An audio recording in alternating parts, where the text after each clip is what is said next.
अगर इरफान साहब 25 साल और होते तो वो इंडियन सिनेमा को ऐसा कुछ देके जाते कि हमारी पीढ़ियां तक उनके काम को देख के एक्टर बन सकती थी। सबसे पहले मुझे ऐसा लगता है कि कहानी अपने आप में एक हीरो होती है। ये बात समझना ऑडियंस के लिए बहुत जरूरी है कि उस कहानी का हीरो होना चाहिए, ना कि हीरो के इर्द गिर्द कहानी होनी चाहिए।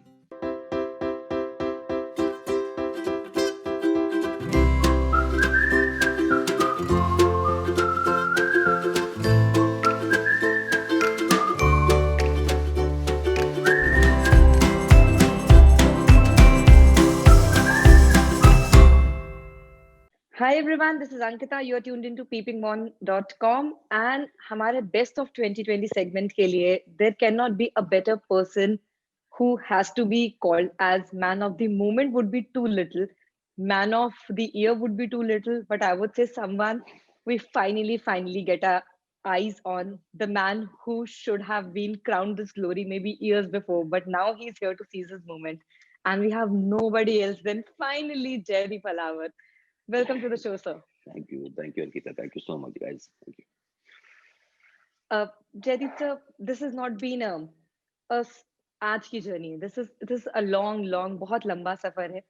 But आज जब आप अपने आप को यहाँ पे देखते हैं, after first of all, congratulations, kick starting with the first ever Best Actor award for a web show in India. That we have finally reached a thank position you. after good 7-8 years, जहाँ पे content के हर दायरे को हम superstar के नजरों से अलग से भी देख रहे हैं.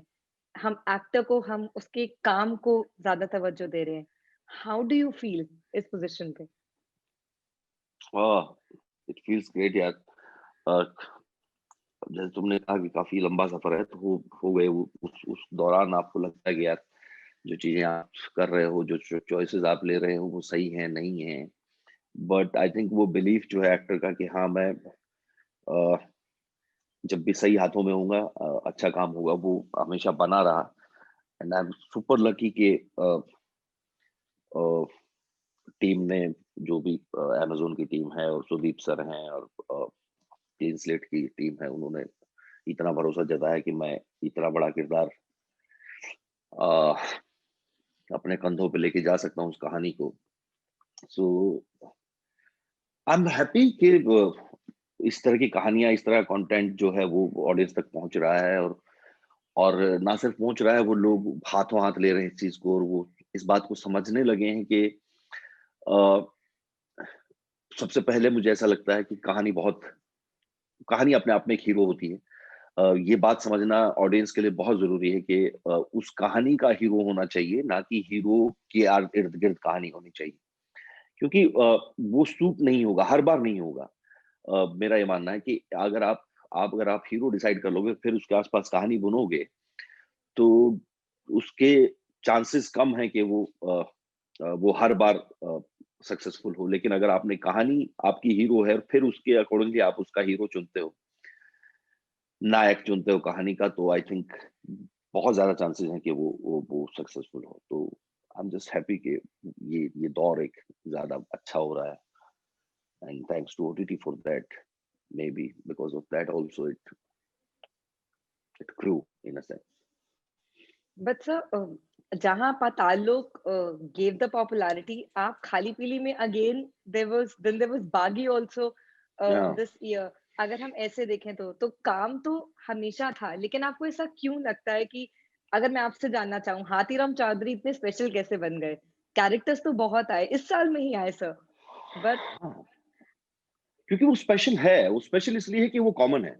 मेरा ये मानना है, वो हमारा है, वो हमारे बीच का है, इसलिए इसलिए वो स्पेशल फील होता है। क्योंकि मुझे लगता है दो ही तरह के किरदार होते हैं जब आप स्क्रीन पे देखते हो, तो जिनसे आप अटैच होते हो। एक जो बिल्कुल आप जैसे लगते हो, आपने आसपास देखा हो, आपने आसपास महसूस किया, या उसकी जो कुंठाएं हैं, उसकी जो एस्पिरेशंस हैं लाइफ में, उसके जो गोल हैं लाइफ में, उसकी जो प्रॉब्लम्स हैं, वो आप जैसी लगने लगे आपको। दूसरा कि वो सुपर हीरो है, वो वो जो कर रहा है आप वो करना चाहते हो, बट वो नेक्स्ट टू इम्पॉसिबल है। तो आई थिंक यही दो तरीके हो सकते हैं। तो इसलिए शाहरुख सर जब भी ये हाथ ऐसे करते हैं, तो मुझे लगता है कि वो कोई नहीं कर सकता है। Everybody wants to do it, but you just can not do it. आप कॉपी कर लोगे, सब कर लोगे, लेकिन जब वो हाथ खोलते हैं तो लगता है कि यार ये यूनिक है। तो आई थिंक ये हुआ हाथीराम के साथ कि हाथीराम, मुझे याद है जिस दिन पहली बार मैंने पढ़ा था ना, उसका नाम ही एक ऐसा था कि मैंने कहा हाथीराम, कौन वो कौन रखता है अपने बेटे का नाम हाथीराम? तो तो तो और इस बात पे बहुत डिस्कशन हुआ कि एक गुल, स्पेशली गुल, चलो बाकी लोग क्या नाम से बुलाएंगे उस इंसान को, तो ऑफिस में मैक्सिमम लोग चौधरी बोलते हैं, चौधरी ये मत करना वो मत करना। बाप बेटा जो है वो तो बाप ही बोलेगा, पापा बोलेगा, दोस्त लोग बोल कोई होगा तो, लेकिन वाइफ जो है वो क्या बुलाएगी, इस बात पे प्रॉपर डिस्कशन हुआ था। And I remember I was okay with Gul saying हाथी, हाथी सुनो, but Sudeep, no no no no no, that won't work. इतना लंबा डिस्कशन था इस बात पे, but finally everybody was like कि नहीं, गुल नाम ही नहीं लेगी, वो छोड़ दो उसको, वो एजी ओजी में निकालेंगे उसको, क्योंकि अगर गुल ये बोलेगी कि हाथी कहाँ जा रहे हो या क्या कर रहे हो, तो बहुत अजीब लगेगा। इट मे साउंड फनी, जबकि रिलेशनशिप में कहीं भी फन फन वाला फैक्टर नहीं है, ऐसा चुहलबाजी नहीं है उसमें कहीं भी, उस किरदार में। तो बाद में जब मैंने एहसास किया कि उस नाम की कितनी इंपॉर्टेंस थी, मुझे याद है मेरी माँ कहा करते, बड़े बुजुर्ग कहा कहते हैं कि हाथी को ना कभी भी अपनी पावर का अंदाजा नहीं होता है। उसके दो रीजन है, एक तो उसके शरीर के अनुपात में रेशो जो है उसकी बॉडी का, उसकी आंखों का, वो बहुत ज्यादा है। हमारी आंखें और हाथी की आंखों में बहुत ज्यादा अंतर नहीं है अगर हम साइज वाइज देखें, लेकिन उसका शरीर इतना बड़ा है और ऊपर से दो कान होते हैं। तो ही कैन नेवर इमेजिन कि कितना पावरफुल है। लेकिन अगर उसको पता चल जाए, अंदाजा हो जाए, तो वो he is the most destructive animal in the wild. तो एक दिन ये थॉट आया मेरे दिमाग में, मुझे लगा कि यार ये नाम बहुत सूट करेगा इस आदमी के ऊपर, क्योंकि ये एग्जैक्टली वैसा ही है। इसको पता नहीं इसकी पावर क्या है, पर जिस दिन ये घुसेगा ना उस जंगल में, there is no look back after that, वो उसको फाड़ के निकलेगा। And I was so happy realizing that thought कि मैंने कहा, हाँ, ये सही नाम है। तो आई थिंक वो बहुत आपका है, उसके सारे डर, उसकी सारी इच्छाएं, उसके सारे रिलेशनशिप्स, वो हम सब के बीच के हैं, इसलिए इतना कॉमन है कि वो स्पेशल हो गया। जय सर, आपने कभी ये इमेजिन भी करा था कि मैं बहुत लोगों से बात कर रही थी आपसे बात करने से पहले कि जयदीप सर का इमेज हमारे दिमाग में हाथीराम से पहले हमेशा था कि नेगेटिव बढ़िया करेंगे, बढ़िया हम्म, विलेन दिखते हैं, एक से एक बहुत हम्म, अच्छा उनका एक लुक है या बहुत अच्छे हम्म, एक कैरेक्टर रोल्स हैं। लेकिन जब हाथीराम आपने सबसे पहले अपने सामने देखा, क्योंकि साल का सब, हम्म, आप मानेंगे नहीं, आई थिंक प्रतीक से लेके विक्रांत तक सबको आपका ही किरदार करना है, everyone wants to play hmm, that role, सब मुझसे बात कर हम्म, चुके हैं। आपने जब वो हम्म, कैरेक्टर पेपर पे पढ़ा था, आपको पता था कि ये वही रोल है शायद? एक हर एक्टर कहता है कि हमारी लाइफ में एक वो रोल होता है जो हमें पता होता है सिर्फ हमारे लिए। क्या ये आपका पढ़ते ही वही एक रोल था? हाँ। पढ़ते ही पहली बार पढ़ते ही लगा था ये। क्या होता है ना कि हमेशा एक्टर चाहता है कि उसके पास इमोशंस का एक एक ग्राफ दिखाई दे उसके किरदार में, और कोशिश करते हैं, नहीं भी होते तो डालने की कोशिश करते हैं। कई बार नहीं होता, बहुत फ्लैट होता है, पर आप उसको कोशिश करते हो कि वो उसमें दूसरे तरह के इमोशंस भी आ जाएं। पर हाथीराम में वो सब लिखे हुए हैं, वो सब हैं, ऑलरेडी हैं। तो आई थिंक वो पढ़ते ही फील हुआ था कि ये एक ऐसा है, अगर ये मैं कर पाया, अगर ये बात, ये कहानी में लोगों तक पहुंचा पाया, तो ये बहुत पसंद आएगा लोगों को। और उसका जितना रिस्पॉन्स आया, तो शायद उतना भी मुझे भी उम्मीद नहीं थी। जैसे आपने खुद कहा कि आपने देखा था और आपको आपको समझ नहीं आया कि दो एपिसोड तक के हीरो कौन है। यही खूबसूरती है उसकी। तो हीरो जैसे उभरता है ना उस कहानी का, इसीलिए मैं इसलिए कह रहा हूँ कि कहानी अपने आप में जब हीरो होती है ना, तो वो अपने हीरो चुनती है। वो चुनती है उसका उसका नायक कौन होगा, उसको कौन बताएगा। तो अ, हाँ, ये बात बिल्कुल, इसमें कोई शक नहीं है कि जिस दिन मैंने पढ़ा था ना, पहले मुझे याद है मैंने बस 3 एपिसोड आए थे, और जब वो 3 एपिसोड खत्म हुए, मैं रात को पढ़ना शुरू किया। मैंने शाम को लिए थे और मैं घर आया, मैंने उनको पढ़ना शुरू किया करीबन 12, 1, डेढ़ बजे तक, जहाँ तक मुझे अंदाजा है। वो खत्म किया और मैं ये सोच रहा था कि शिट, बाकी के 6 क्यों नहीं लेके आया मैं, क्योंकि फिर वो दिमाग में चल रहा है, वो नींद नहीं आ रही। अगले दिन का पहला काम ये था कि मैं सीधा ऑफिस में गया, मैंने कहा मुझे बाकी चाहिए वो पढ़ने के लिए एक बार, और वो थे नहीं।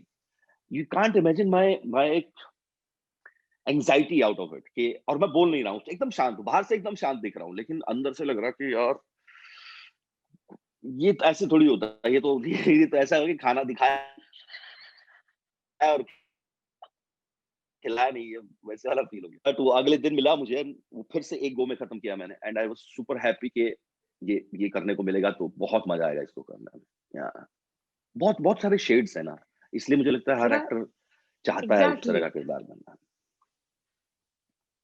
सर, आपको आइडिया है कि पाताल लोक 2 जो कि अभी तक जिसकी कोई चर्चा भी नहीं है, वो बहुत बड़ी चर्चा हम्म। का मुद्दा है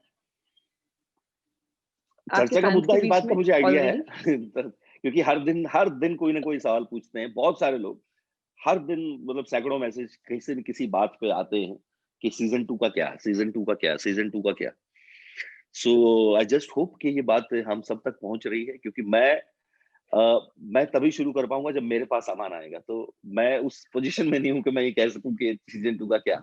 बट आई जस्ट होप कि जल्दी से वो तैयारी शुरू हो उसकी, और ये हक भी उन्हीं का बनता है अनाउंस करने का, या तो क्लीन स्लेट का या फिर अमेज़न का, तो मैं उस हक को छीनना नहीं चाहता। तो आई जस्ट होप कि वो अनाउंस करें और फिर मैं धड़ल्ले से अनाउंस करूँ। जयदीप सर, बट आपने बहुत I am dying to go on the we set are of dying, मुझे पाताल आगे लोक। जानना है क्योंकि वो एंड शॉट बहुत उम्मीद से परे था। वो एंडिंग मेरे लिए वो हाँ, बहुत डिफरेंट थी। मैंने वो नहीं सोची थी वो एंडिंग होगी उस पॉइंट पे।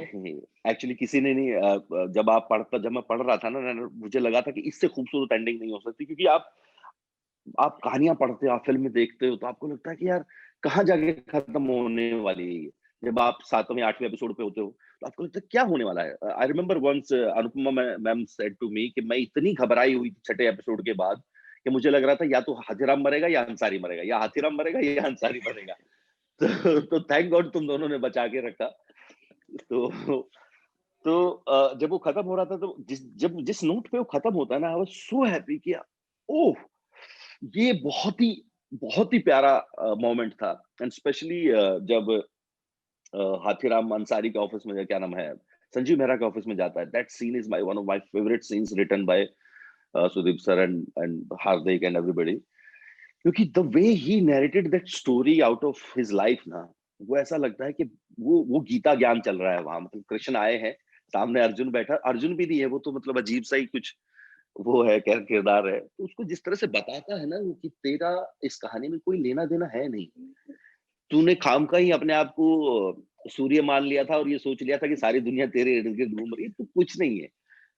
तो but the way he said it, जिस तरह से वो लिखा गया, आई रिमेम्बर सुदीप सर मुझे कह रहे थे कि भाई जस्ट बिफोर द सीन, हम सुबह सुबह सीन की तैयारी कर रहे थे और वो चल रहा था सब, आर्ट डायरेक्शन का और लाइटिंग चल रही थी, सुदीप सर और मैं एक तरफ खड़े थे, मेकअप वेकअप हो गया था, देन ही सेड कि भाई एक सवाल पूछूं, मैंने कहा हाँ बोलो। बोला, आपको लगता है लोग इस बात को will they buy this thing कि एक कुत्ते की वजह से इतनी बड़ी चीज, अगर ये कुत्ता नहीं होता तो संजीव मेहरा मर चुका होता, अगर सावित्री नहीं होती वहां, जो डॉगी का नाम था, तो वो खत्म था।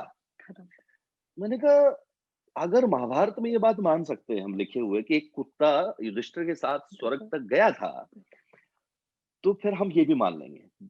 पॉइंट कि हम उसको कैसे कहते हैं, आप उसके ऊपर गौर करो और एक बार देखो एक दो टेक, मुझे लगता है कि शायद मैं ठीक तरह से तैयारी करके आया हूँ उस कहानी की। फर्स्ट टेक के बाद ही वो जैसे टेक खत्म होने लगा, बस बस बस बस अब पहुंच गई बात। अब कोई नहीं बोलेगा कि ये बिलीवेबल नहीं था। मैंने कहा होगा ही, टेंशन मत लो। सर, आपकी फिल्म फेयर की स्पीच एक बहुत ही डिफरेंट नोट पे आपने खत्म करी। आई थिंक आपने उनको वो चीज़ डेडिकेट करी जो प्रोबेबली शायद हम सबका सबसे इर्रिपेयरेबल लॉस रहेगा इस पूरे साल का। आई डोंट नो आप इस बारे में बात करना चाहेंगे कि नहीं, बट मुझे बहुत लोगों ने पूछा आपसे ये पूछने को, इसलिए मैं आपसे पूछ रही हूँ।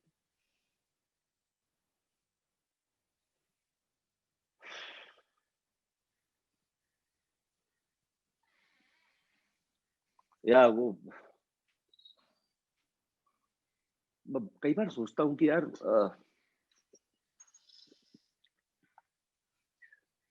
अगर इरफान साहब 25 साल और होते, तो वो इंडियन सिनेमा को ऐसा कुछ देके जाते कि हमारी पीढ़ियां तक उनके काम को देख के एक्टर बन सकती थी। मेरा स्ट्रॉन्ग मानना है।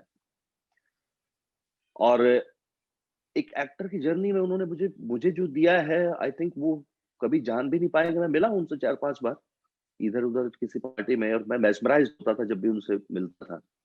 आज भी उनके काम को देखता हूँ तो मुझे लगता है कि इतना ट्रुथ, इतना इतना बिलीवेबल कोई इंसान किरदार को कैसे बना सकता है।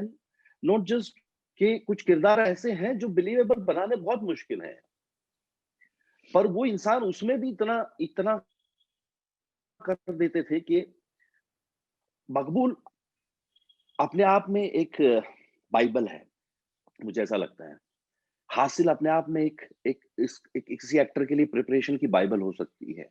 चलो अच्छी फ़िल्म है, बड़ा काम है, बहुत कमाल की कहानियाँ हैं। वो ऐसे इलॉजिकल किरदारों में जान डाल देते थे जो आपको जिसका कोई लेना-देना नहीं है। वो कुछ तो करते थे, और मुझे लगता है the sense of belief he had being an actor and towards the craft और this thing is so amazing कि पता नहीं वो क्या-क्या दे के जाने वाले थे हमें। तो बस इसलिए वो हमेशा याद आते हैं, हर काम के साथ याद आते हैं, और आते रहेंगे, मुझे ऐसा लगता है। आई जस्ट विश कि वो होते। एक फ़ोन का मलाल हमेशा रहा। पाताल लोक के दौरान इतने फ़ोन आए, उनके फ़ोन का इंतज़ार रहा। But sir I think, correct. नहीं सर, आपने आपने बहुत अच्छी बात बोली कि उनके किरदार आर समथिंग जो थैंकफुली वो हमें दे गए, क्योंकि हम कुछ तो अपने पास अब रख सकते हैं। उनका एक छोटा-सा हिस्सा हम भी या अपने पास रख सकते हैं। That is the only thing वो जो एक लाइन थी जब वो गए तो किसी ने बहुत अच्छा लगा था, इरफान कभी नहीं मरा करते।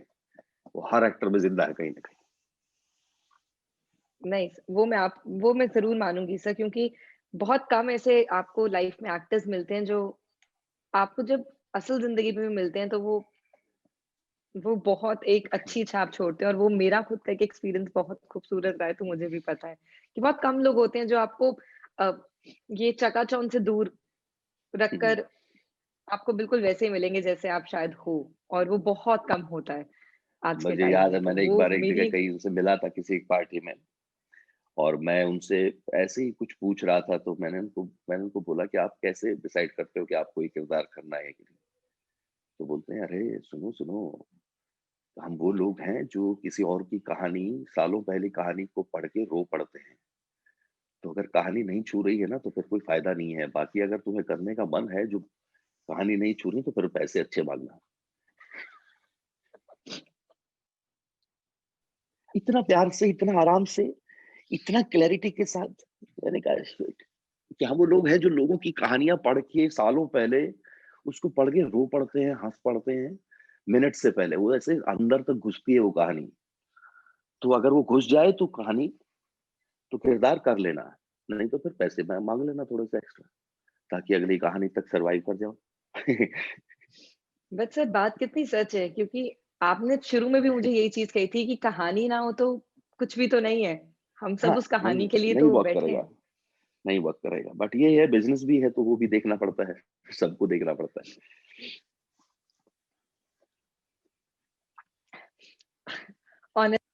सर, आपका और वक़्त नहीं लूँगी मैं इसलिए। अगर मैं आपसे जी, जी। जानना चाहूँ, इस साल की सबसे अच्छी कहानी आपके लिए कौन-सी थी? सबसे अच्छे किरदार आपके लिए कौन-से थे? कुछ ऐसा जो आपको हाँ। बहुत छुआ और आपको लगा कि काश अगर ये रोल मैं भी कर लेता तो मतलब क्यों नहीं? नहीं, नहीं, बहुत अच्छी-अच्छी चीज़ें आई हैं। जैसे कि अगर मैं सीरीज़ की बात करूँ तो मुझे बंदिश बैंडिट बहुत अच्छी लगी, आनंद भाई ने जो बनाई, और वो किरदार मुझे ऐसे लगता है थोड़े मुश्किल होते हैं जब आप, जैसे हम डायलॉग याद करते हैं, ठीक है? लेकिन अगर आपको राग याद करना पड़ जाए, जब सब सब उतार-चढ़ाव के साथ, सब पूरी उसके जितनी मुर्गियाँ हैं, वो सब याद करना पड़ता है। It's very hard to to portray it on on screen, और उसमें भी इंटरेस्ट बनाए रखना, ऐसा क्योंकि वो कभी भी आप लूज़ कर सकते हो। तो मुझे वो किरदार जो जो हुए सबके साथ बहुत इंटरेस्टिंग लगे। कॉमिक ने, नसीर भाई ने, और कुलकर्णी सर ने बहुत कमाल के बिलीफ के साथ कि हाँ, ये लोग सिंगर हैं, ये क्लासिकल सिंगर लोग हैं। बहुत मुश्किल होता है ऑन स्क्रीन, मेरा स्ट्रांगली मानना है ये। और ऑफ कोर्स स्कैम बहुत अच्छी बनाई गई। हंसल सर ने बहुत प्यारे से प्यारी कहानी बनाई वो, और प्रतीक ने बहुत अच्छा काम किया। और ऑफ कोर्स मनोज भाई फैमिली मैन में बहुत इंटरेस्टिंग थे, बहुत ही सूदिंग थे उनको देखना, उनको देख के हंसी भी आ रही थी, उनको देख के वो एक क्यूरियोसिटी भी हो रही थी। वो उनके थ्रू वो कहानी बहुत अच्छे से बताई गई। रात अकेली है बहुत इंटरेस्टिंग कहानी थी, जिस तरह से वो इंटरेस्टिंग हनी भाई ने बनाया उसको। और इस साल के इंडियन सिनेमा में तो बस अभी तो यही याद आ रहा है कुछ, पर आई थिंक बहुत सारा काम देखा इधर उधर, जितना भी आ रहा था। मिर्जापुर 2 देखा, but I think one of the finest one जो मुझे सीरीज में जो लगा कि हाँ, वो बंदिश बैंडिट और स्कैम। जयदीप सर, लास्टली अगर मैं आपसे जानना चाहूँ, आपको लगता है कि हम फाइनली एक ऐसी पोजीशन पे हैं अपनी इंडस्ट्री में जहाँ पे हम आर्टिस्ट सिनेमा और ओटीटी से पहले अब रख सकते हैं? हम इस डिबेट से आगे बढ़ सकते हैं कि हमें सिर्फ एक स्टार नहीं देखना, हमें सिर्फ एक सर्टन तरीके का कंटेंट नहीं देखना, हम एक अच्छे आर्ट की इज्जत करना सीख रहे हैं एज एन ऑडियंस भी, क्योंकि जब हम ऑडियंस से भी हम आपस में बात करते हैं, हम जैसे जर्नलिस्ट भी, एक अच्छा पॉइंट मिलता है कि फाइनली पहले कहा जाता था कि ये फिल्म चल रही है या ये शो चल रहा है क्योंकि हमें वही मिलता था देखने को, लेकिन अब हमें इतना कुछ मिल रहा है देखने को। यस, क्या हम यस, एक अच्छी अच्छी स्पेस में इवॉल्व हो रहे हैं क्या हम सब? Yes, I think so. क्या होता है ना कि मुझे ऐसा मेरा बहुत स्ट्रांगली मानना है कि आपको ना, अगर ऑप्शंस दिए जाएं, आपको बताया जाए कि ये सारी चीजें हैं, और आप एक बार देखो इनमें से क्या सही लग रहा है आपको, तो लोगों में इतना दिमाग है कि वो सही चुनेंगे। आज नहीं कल चुनेंगे, हो सकता है पहले वो कुछ और ट्राई कर लें, पर at the end of the day आपका ना वो जो घड़ा है, जो वाहियातपना चीजें देखने का, वो भर जाएगा, क्योंकि आप ज्यादा देर तक उनको बर्दाश्त नहीं कर पाओगे। लेकिन जो एक अच्छी कहानी, अच्छा कंटेंट, चाहे फिर वो लिटरेचर हो, चाहे वो फिर ओटीटी हो, चाहे फिर वो सिनेमा हो, कहीं भी हो, वो यूट्यूब पे हो, कहीं भी हो, आपको अगर कंटेंट अच्छा है ना, वो देखने को वो आप देखोगे, आपको कहीं न कहीं से पता चल ही जाएगा कि आपको वो आपके पास है और आपको उसको देखना चाहिए। इसलिए मैं कहता हूँ कि मेरा ये बहुत स्ट्रॉन्ग मानना है कि पाबंदियाँ है ना, वो इंसान को कुंद बना देती हैं, दिमाग को ना कुंद बना देती हैं। क्योंकि अगर आपको पता ही नहीं है कि बाहर की दुनिया में क्या चल रहा है, तो फिर आप ऑलरेडी सीमित कर चुके हो अपना दायरा। ऑलरेडी आपको वही 4 चीज़ें देखने को मिलेंगी जो आपको दिखाई जाएँगी। तो इससे आपका कोई ग्रोथ नहीं है। तो ऑडियंस के लिए बहुत अच्छी बात है कि उनके पास वर्ल्ड वाइड इतना कंटेंट है कि वो उनका एक्सपोज़र बढ़ रहा है। उनको समझ में आ रहा है कि ये कहानी क्यों अच्छी है और ये कहानी क्यों बुरी है। ये काम क्यों अच्छा है और ये काम क्यों बुरा है। तो हमारे पास सालों तक ऐसा कोई ऑप्शन नहीं था। वर्ल्ड सिनेमा देखने का कोई कोई ऑप्शन नहीं है। मैं उस ऑडियंस की बात कर रहा हूँ जो जो फ़िल्म से जुड़ी नहीं है डायरेक्टली। फ़िल्म वाले लोग हैं जो फ़िल्म सिनेमा में काम करते हैं, वो देखते हैं बाहर का काम। मैं फ़िल्म इंस्टीट्यूट में था, तो हमने वहाँ जाके समझ में आया कि बाहर क्या बना है सालों तक। नहीं तो हमने सिर्फ़ अपना सिनेमा देखा है। तो आई थिंक ये बहुत अच्छा है कि अ ओटीटी की वज़ह से ना दुनिया भर का काम देखने को मिल रहा है। इससे आपको समझ में आता है कि आप कहाँ स्टैंड करते हो। So it's good for the realization and the acceptance of your drawbacks is the start to improve that.